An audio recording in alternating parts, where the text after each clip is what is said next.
ਆ ਜੀ ਪਿੰਡ ਛੰਨੀ ਸਾਨਪਾਲ ਆ ਵਹਿੰਦੇ ਪਏ ਹੋ ਜੀ ਛੰਨੀ ਸਾਨਪਾਲ ਆ ਵਹਿੰਦੇ ਹੋ ਜੀ ਕਿਹੜਾ ਕਿਹੜਾ ਰੋੜਾ ਪਿਆ ਹੈ ਅਗਰ ਤੁਹਾਨੂੰ ਨਜ਼ਰ ਆ ਰਿਹਾ ਨਾ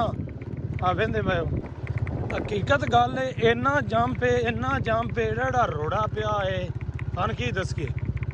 ਠੀਕ ਹੈ ਬੰਦਾ ਰੋਟੀ ਖਾ ਕੇ ਨਿਕਲੇ ਨਾ ਸਾਨਪਾਲ ਤੋਂ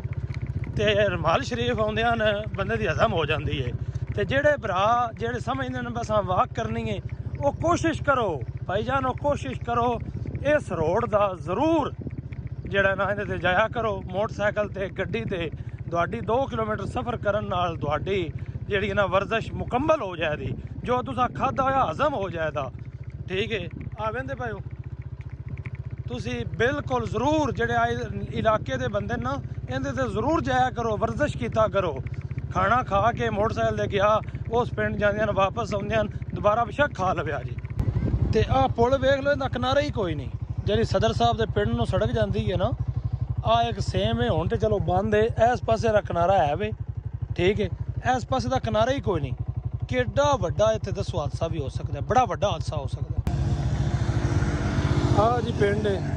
छन्नी सानपाल आ वहिंदे पए हो जी छन्नी सानपाल